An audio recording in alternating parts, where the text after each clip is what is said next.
Hello everyone, this is PatNat coming to you on my second channel, and today I'm going to be talking a little bit about this 3D animation I did. I posted the final version of the animation on my channel. If you just go to the previous video, maybe it's the next video. I'll upload excuse me. I'll upload them at the same time, but basically I'm just going to be doing commentary on this. What this is, it was a project for my school where I had to make something blow up, basically. Or I could have made it smoke. I decided to make it blow up. Smoking is a little bit easier. I probably should have gone with that, but I didn't. So, what is this right here? This is a creature from Metroid Prime 2 to be exact. I found this website. I'll link it in the description, which has a bunch of 3D models that you can download that are ripped straight from the game.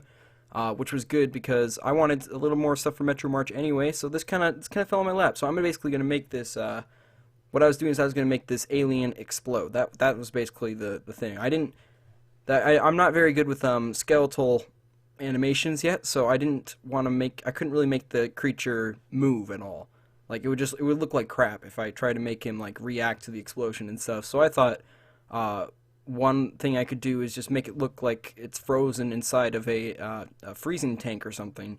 So that's what I'm doing right here with the with this little stuff. Every once in a while in the video I might pause if I want to explain something before going forward. I might not even have to, but this overall took, I mean, I forget what was the exact hours, but it took a long time. It took hours and hours and hours, but I sped it up, thankfully, for you guys. So the whole thing lasts about 30 minutes. I don't know how long this actual video will be, but basically, what I'm doing right here, I'm just going to try to explain that as I made the tank, and as you can see, I got that alien dude from Metroid Prime in there. And right now, I'm trying to make the tank a glass color, a bluish glass, so it kind of looks like it could be frozen.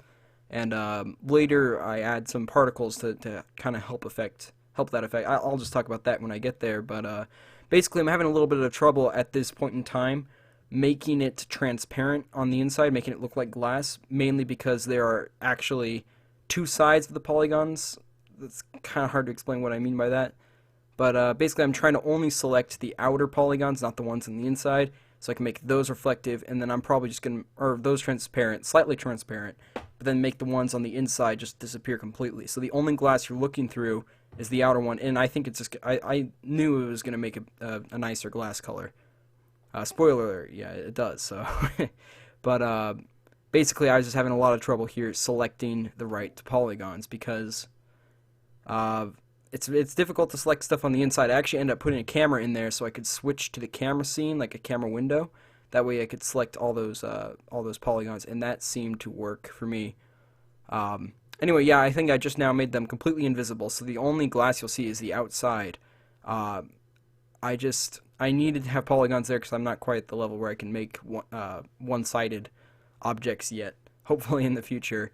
So basically now I'm typing in a bunch of different numbers and trying a bunch of different colors to try to make it look right, and I noticed that, as you see right now, it just got darker. I don't know if you noticed that. I'm trying to add now lights, so got rid of the default lights and I'm putting my own lights in.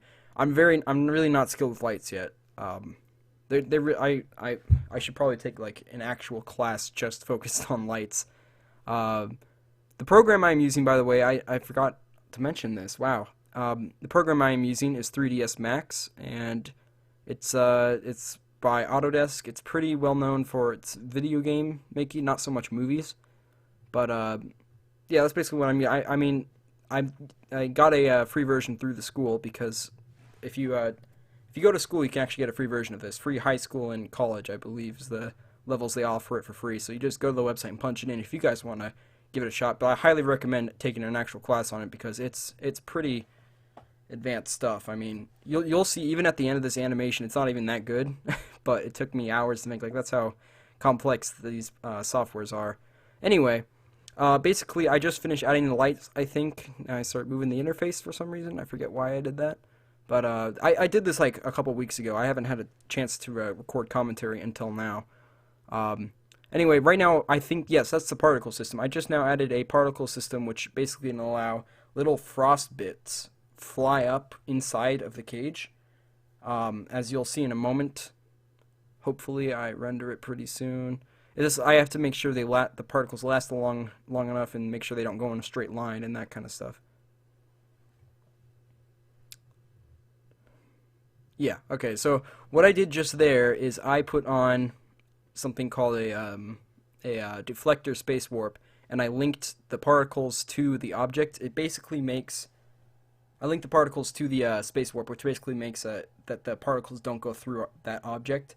So basically, the particles are not going to go through the tank now. And I had some serious trouble with the particles. The end product didn't turn out how I wished them to. They were still fine because I needed to focus on other things.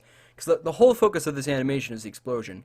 But the explosion doesn't happen till the very end. And I think that was my biggest problem with this, is I was spending too much time on setting up. When I later realized that I need to stop and focus on the actual explosion, because that's what I'm actually going to be graded on. The other stuff, it's not really going to be part of my grade. So, but basically, yeah, what I'm having a little bit of trouble with here is that the particles each have a pivot point, and the pivot point is directly in the middle of the particle, and there's no way to change it in this program. I've talked to my teacher about it. He told me there's just no way to change it. And with a deflector, it just makes the pivots not deflect, or deflect off it. So the middles can't bounce out of the cage, but the edges still show up on the outside. So I think right here I had to make the cage a little bit thicker, using some basically it's just some techniques that you can't actually visually see, so it still looks fine. It just they no longer bounce. But right here specifically, I'm messing with the material. This is the biggest problem I had with the particles. I couldn't get this to work for the life of me. I'm trying to basically make it little spores, little circle spores flying up. As you see, I got a circle in that tiny box right there, and it's supposed to be like bluish greenish, kind of like light frost bites or light spores. You know, I couldn't get it to work though. I couldn't get it to work in a complete circle. They would still just end up as squares, and that doesn't look good. So I think I eventually had to drop the idea. I might have dropped it by now at this point in time. I can't really. Yeah, it looks like I dropped it. I started using something called the Tetra, which is, it kind of looks like a raindrop. That's the closest thing to resemble it. And those ended up working out all right. I still wish I could have done the spores, but again, this is already like an hour in, by the way. I sped it up like crazy. So at this point, I realized, no, I gotta work on other things. I can't mess around with this anymore. So I kind of settled for those. Oh, maybe I'm still messing with it. Yeah, this is like my last resort stuff. I was like, is there any way to make these spores work? And I wasn't able to get it to work. But hopefully I realize that soon. Let me see. Yeah, I was just boggled why I couldn't get it to work. I couldn't get it in transparent edges, and I've done it several times with other particles for my class, but I just couldn't get it for it to work on this project. So that's a bummer. Anyway, while I'm figuring out all this stuff, one thing I just want to, I think I already said that the creature in there is a direct rip. That's not, I didn't model that. I'm not near that level of modeling skills. The only difference I made is I put a modifier on there, which is basically just a mod. I put a mod on there that made it smoother, so it added more polygons because the GameCube graphics aren't too great, and I thought it might just look nicer if it was less edgy and looked smoother. You can't tell from a distance, but it certainly looks better than the actual game. Anyway, yes, at this point I gave up on trying to make those right particles, and I start working on the color of the actual tank besides the glass. And I had to keep using a bunch of cameras and stuff to get the stuff on the inside because it was really difficult. But eventually I add a nice little noise pattern on the bottom to make it look like there's light coming up and there's like slight gas. As you see, yeah, right here. You see all this noise. That is supposed to make it look like, you know, gassy on the bottom.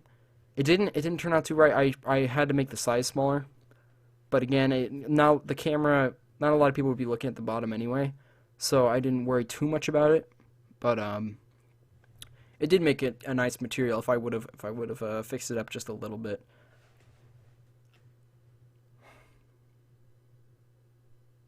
Oh yeah, I was just messing around more with the colors to make it, because I didn't want to make it too blue, because if it's frozen, it needs to look more light bluish, and that's what I was really messing with when it came to the colors. Yeah, see that was too blue right there. I had to. I think I eventually changed it though. I think I fixed it to the pretty closest thing. Oh, oh my gosh, my. uh, wow. Okay, so my desktop just went to sleep for a second. Or the screensaver went up. I'm gonna have to make sure that doesn't happen. Okay, yeah, right here. This is terrible for like if I was to export this out as like models and stuff. What I do right here, this is for me getting the particles to not go through the roof. What I do is I basically expand it on the inside, or even on the outside, I think, just to make it big enough so the particles can't be seen. But it makes it terrible geometry. Like, it gives it, like, really choppy stuff you can't see, but, like, a lot of unnecessary polygons that if I loaded this into a game, or if I had a job and said you need X amount of polygons, while I would have that much visual ones, there'd be hidden ones that just make the program run slower. So, I mean, it's completely fine for mine, because mine was all about just the end product of what it looks like. But if this was a modeling project, which it definitely wasn't, trust me, I would have spent a lot more time if it was a modeling. It was just all about the explosion. So extra polygons like that didn't really matter. Okay, so now right here I'm angling the main camera, which means when I actually render it out as a video, you will see it through this camera perspective. And I wanted to start it off, I want to start off looking at its side like that, and as it slowly rotates around and zooms in on the front, as I think, yeah, like right here. What was I having trouble with here? Oh yeah, there we go. I think I fixed it by then. Yeah, I just kept rendering the wrong window, I think. But basically,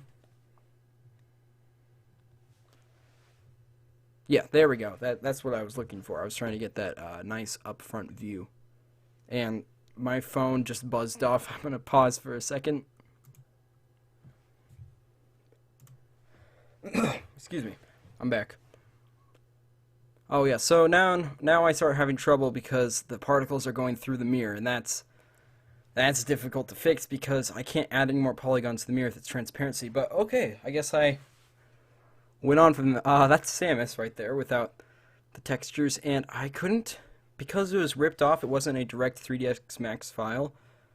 I could not find a way to get those textures to reveal in time. But basically, the whole reason I grabbed a ripped Samus is just because I need the arm cannon. Because right here, by now I knew what the animation was going to be about, how it was going to explode. It was going to be by this little arm cannon right here. I was going to make it shoot a missile and blow the tank up. So, that's all about it. Excuse me if I'm out of breath. I just drank a lot of water. Anyway. So now I'm just trying to angle the camera up against the gun so it looks like almost like first person, so you can see the gun getting ready to shoot. Even if it means making the gun not completely straight, which is fine by me. So I messed around with this for a while, I think. And I think at the whole time it wasn't even the right rotation. I changed that way later. For some reason I didn't notice. It's pretty obvious though. Yeah, oh no, here we go. Now I rotated the right way, I think. Yeah, now I got it right at the right time. So yes, a lot of just moving the gun around to match up with where the camera was at that point in time. I also couldn't make the gun just appear there, so I have to, I think this is where I started doing it. Yeah, I make it start down on the ground, and it kind of raises up as the camera plays back. It just like moves up to the camera as if Samus just pulls up her gun and gets ready to shoot. Her arm cannon, I mean. Excuse me.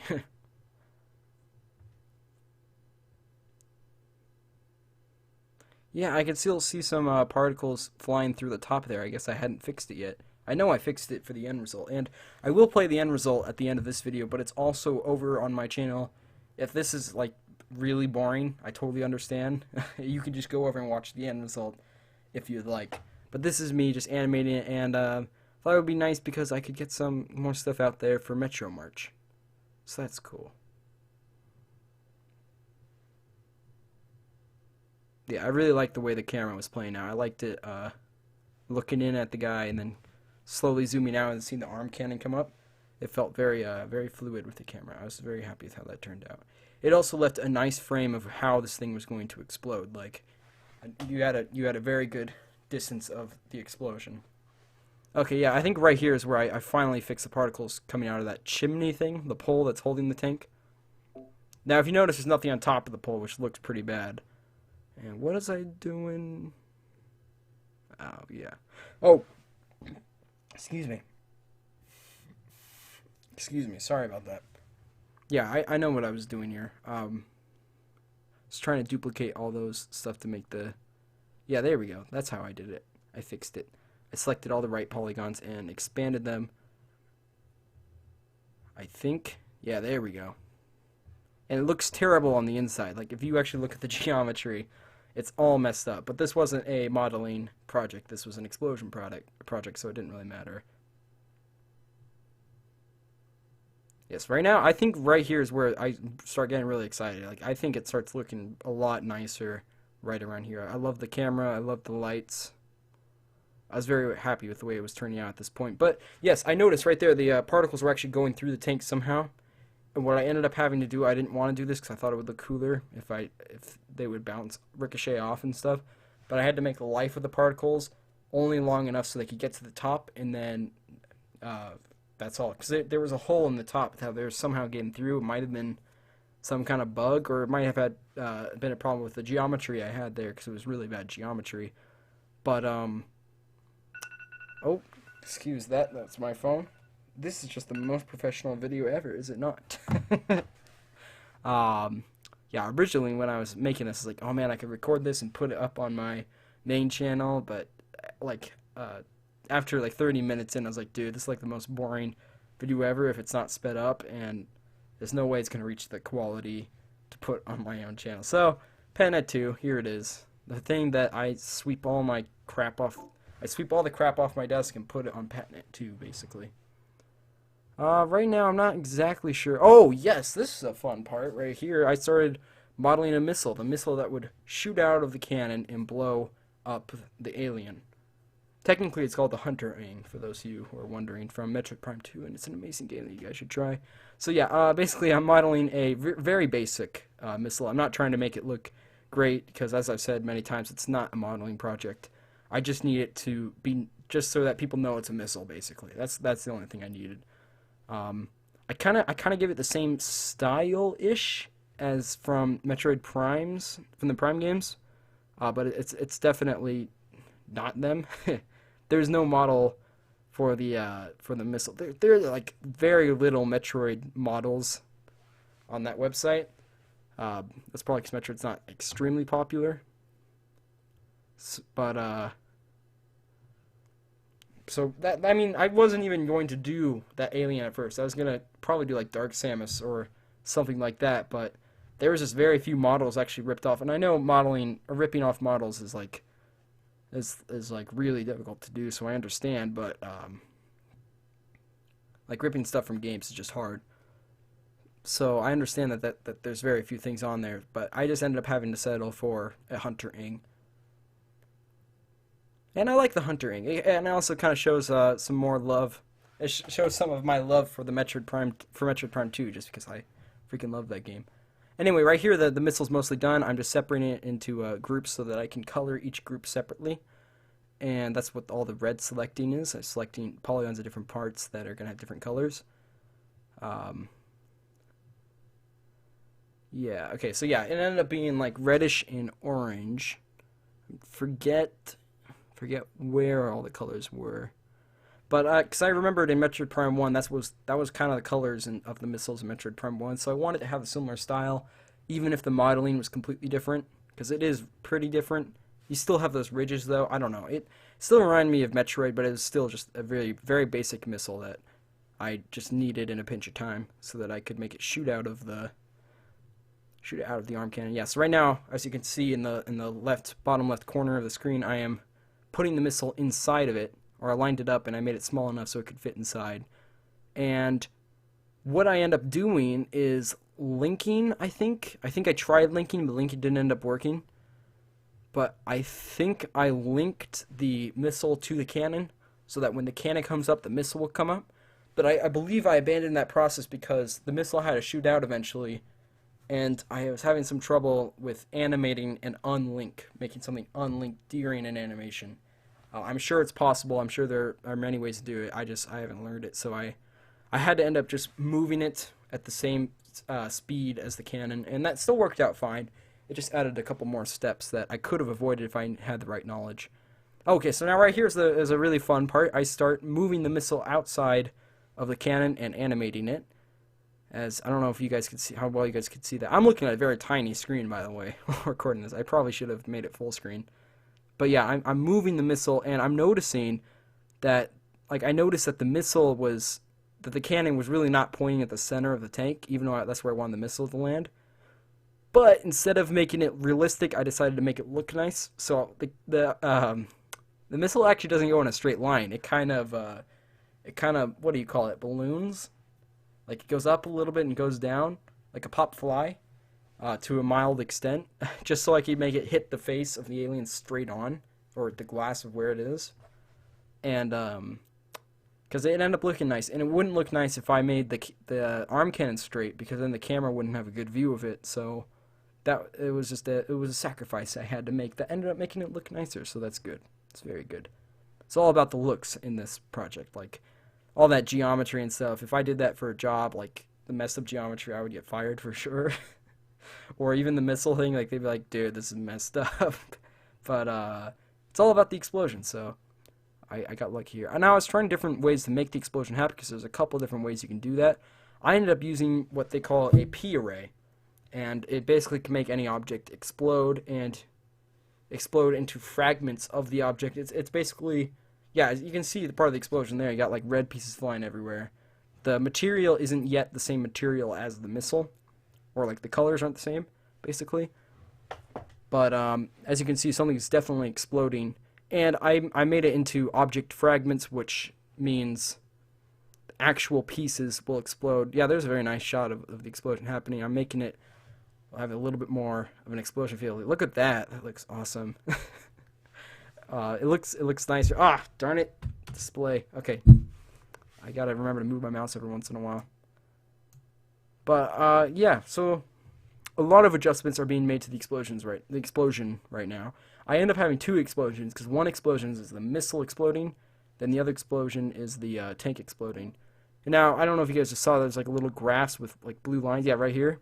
What I'm doing in here is I'm making the missile visible until that right frame, and then it turns invisible. And I do that just by messing around in that area, and that's what I was doing basically. So as soon as it explodes, you don't see the leftover missile, which is good, because that would make no sense. But yeah, at this point, I think yeah, even you can see it right there in the top right corner. The missile definitely isn't going head on. It's like at a diagonal once it hits, but it looked nice on the camera, and that was the most important thing for this project, is that it looked nice. So that's the important thing. I forget what. Oh yes, right here, I'm making the tank explode. As you can see, it's a little extreme with like the thickness and stuff. This took a lot of messing around, and even now I really wish I started running out of time at this point. By the way, I forget how much hours, and maybe 3 or 4 hours in, and I was running out of time because the project was due fairly soon, and I just couldn't mess around with the tank very much longer. However, I did think I had more time than I did. I'll get to that part later. I thought I had more time, but then something unfortunate happens, and you'll see it in the video. It's just a shame, which kind of sets me back. But anyway, yeah, I'm making the tank explode. I want them to explode at great strength, but I also want it to explode slow enough so you can see the pieces flying out. And that was kind of straight off, because if I made a lower strength, I could see them fly off, but then it's like not as realistic, because it's not really like exploding that strong, you know. And there was some stuff I could have done that I just didn't know at the time. I learned actually like the next day I went to class for lecture. I learned how to fix this problem, which is annoying. If only I learned it earlier. But you know, I the actual pieces flying out doesn't look so nice. But I end up adding some explosion type thingies, like explosion flares, like fire and stuff, that help mask it. A lot of this stuff you won't even be able to see in the final cut anyway, because when it explodes, there's just going to be a lot of fire. And that's what I end up doing in the future. So yeah, now I'm just playing it back to see how the explosions look and stuff. Friction is the thing I was looking for. I need to make the objects have friction when they're landing on the ground and sliding. I didn't have that knowledge. I didn't know I could do that. I learned that later. The class I'm taking right now is specifically based off of special effects inside 3ds Max. And what I'm quickly learning is that special effects is the hardest thing so far that I've had to do in animation. Like, I've had a modeling class, and I've had a materials class, I've had a characters class, but by far, animation has been, or special effects have just been the hardest. Like, so much stuff that just looks like crap until the very end product. Like, you could be typing in all these numbers, pushing all these buttons, and you don't even know if it looks good until the very end, because that's just the way special effects work. Also, this program isn't very good at special effects. There are other animation programs that are just better for special effects. This one's a little better for like making a 3D world like I did here. I have like a bunch of different 3D objects, and it's really easy to move them around and stuff. While in other programs, making a 3D world is kind of difficult, but they're better at maybe modeling or better at special effects. So each program is better at different things. 3ds Max kind of lacks when it comes to special effects, but you know, I was able to manage, and it does end up looking fairly nice, as you guys see, and maybe you already saw the finished product. I don't know. But yes, right here I'm back in this little thing. It's called a dope sheet, and in the dope sheet I am making the tank disappear at the right time, because that's what the sheet does, because it's dope. Har, har, har, har, har. So, yes, the tank is now gone at this point in time. You see the pieces flying off. You also if you look closely, you can see the missile pieces going off. They're all now the same color, and that's basically what I've been doing for, yeah, there was a nice little animation playback. Of course, with this speed, it was slower than that. The end product is like 10 seconds, I think. Yeah, I know, like all this time just for 10 seconds. It's crazy. Animation is very, very difficult. Anyway, yes, okay, right here. I'm actually going to pause the video. There we go. So, right here, I don't know how well you guys saw that. I was trying to create another P-ray, which basically adds another explosion, because I was going to make the alien explode. The actual alien, I was going to make, excuse me, I was going to make parts of the alien fly out. But when I tried to create something, it was kind of messed up. I'm going to play it again right here. You'll see, like, whenever I try to add something, it always puts it right there in the middle, and it puts it at a very weird shape. Whenever I click create, when I try to create something, it just keeps going to the middle, like smack dab in the middle, like 0. The coordinates are like 0. I think it's 0, -1 actually, so not the exact middle, but it starts in the middle of the scene. And now I'm going through the settings because you can't move it out of there, and it starts at this weird rotation. And it's so messed up. I can't put it in the right spot for the life of me. And no matter what I try to create, it always puts it right there. As of today, I still have not fixed this problem. I even asked my professor about it. And yeah, I tried rebooting the program right there. I rebooted it, and I've also tried restarting my computer. I don't know if that's caught on footage. Right there, the computer even just crashed for some reason. I'm not sure why. Or not the computer, but the program. It was getting the particles were getting a little bit much for it. But I couldn't create anything, and it was really, really annoying. And I couldn't really finish my project without creating things. So that's what I meant by didn't have enough time, because oh yeah, right there I was adjusting the bounce to make the pieces bounce or not. I decided no bounce. What I really needed was friction, and I see that now, but I just didn't know at the time. I'm still early into the special effects class, but basically I couldn't continue the project with the state of things being created right in the middle at a weird rotation without being able to move. I have no idea how I did that. It might be a glitch, but if I restart the program and restart the computer, it's still there. It's still there today. I can't fix it for the life of me, so I'll probably have to end up calling the software people because my professor couldn't fix it either. And hopefully I don't have to reinstall. That would be the hardest thing, believe it or not, because these programs are really difficult when it comes to licensing and stuff like that.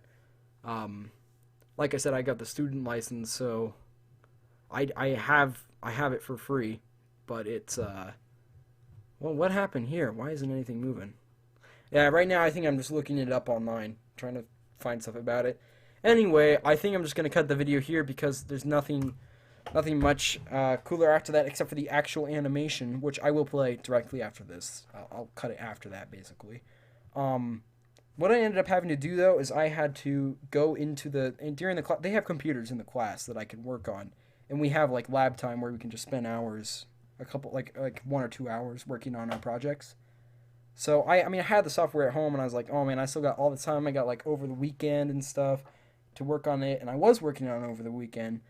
But then that happened, and the due day was Monday, and I had to work on it all like through the entire time on Monday. I barely was able to get it out in time because, I mean, I guess in a way it was procrastination.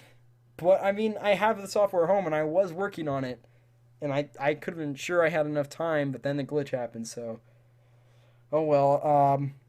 Basically, some of the cooler stuff that you'll see in a little bit, I obviously wasn't able to record because it was on a school computer. But you saw the majority of the sweat and tears that went into this. There is just some more polishing I did in the actual fire effects, which you will see in just a bit. Anyway, guys, I'm just gonna end the video completely on that thing. I'll only play it once. Never mind. I'll only play it once. Forget it. I didn't say anything. Basically, thank you guys for watching. I hope you guys enjoyed Metro March. I know this video is a little bit late. I think 7 days late as time of recording this. Who knows when it'll be uploaded.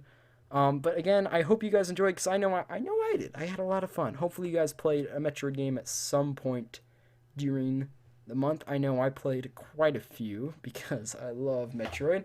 And if you guys want to see more videos like this about animation or commentary animation, either or both, whichever, then let me know because yeah, I love animating is a lot of fun. So if I can also put it on my channel, that would be really cool. And anyway, I think that's all. So thank you guys for watching. I hope you kind of like the end product. Here it is.